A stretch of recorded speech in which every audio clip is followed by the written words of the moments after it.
بہت سارے لوگ صرف اپنے وجود سے باہر جو ہے سکون اس کی تلاش میں ہوتے ہیں، اندر بے قرار، اندر مضطرب ہوتے ہیں۔ حالانکہ ہمارے ائمہ علیہم السلام کے فرامین اور ان کی زندگی کو دیکھیں، وہ اندر کے سکون کی بات کرتے ہیں۔ انسان اپنے اندر پرسکون ہو، باہر جیسے بھی حالات ہوں، ٹکڑے ٹکڑے بھی ہو رہا ہو، اس کا اندر سے وجود پرسکون ہو، اسے پتا ہو کہ میں جس راہ کی طرف جا رہا ہوں یہ راہ وہی ہے کہ جہاں مجھے جانا چاہیے، میں اپنی راہ پہ ہوں، اپنے رب کی راہ پہ ہوں۔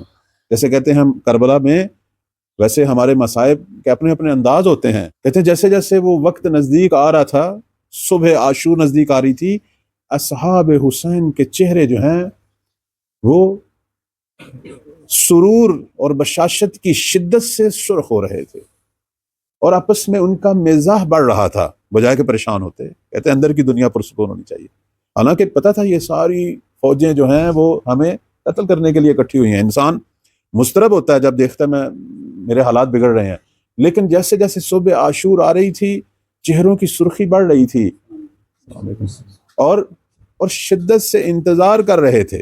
حتیٰ وہ جو مشہور صحابی تھے جنہوں نے اپنی جو ہے وہ بھومیں بھی پٹی سے باندھی ہوئی تھیں، وہ تو اپنی تلوار کو لرزتے ہوئے ہاتھوں سے صاف کر رہے تھے اور کہہ رہے تھے کب عاشور کا جو ہے وہ سورج کب طلوع ہوگا اور کب میں نواسہ رسول کے قدموں میں جان دوں گا۔ یعنی اتنی شدت سے انتظار، حتیٰ مزاح کر رہے تھے آپس میں۔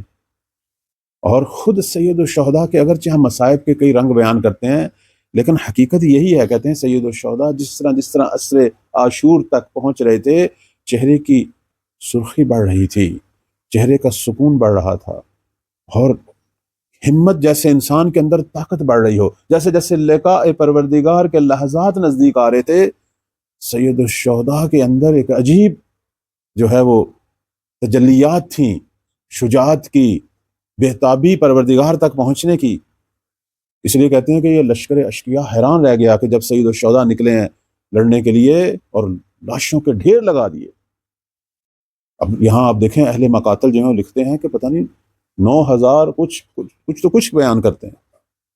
دنیا حیران تھی کہ جو صبح سے اب تک لاشیں اٹھا رہا ہے، جس کا نہ کوئی بھائی بچا، نہ بیٹا بچا، نہ کچھ، اور پھر صرف ظاہری زخم نہیں، روح کے زخموں سے بھرا ہوا حسین، لیکن اتنا پرسکون اور اتنی شجاعت اور اتنا جاہ و جلال کہ جدھر کی طرف رخ کرتے تھے وہ ایسے تھا جیسے کہ شیر جو ہے وہ گار اور بھیڑیں اس کے آگے بھاگ رہی ہیں۔ یہ راوی ہے جو منظر کشی کرتے تھے، اور لاشوں کے ڈھیر، اتنی جنگ کی سید الشہداء نے کہ آخر میں کہتے ہیں پروردگار کی نداء غیبی آئی ہے، حسین بس کر، اب اپنا وعدہ وفا کر۔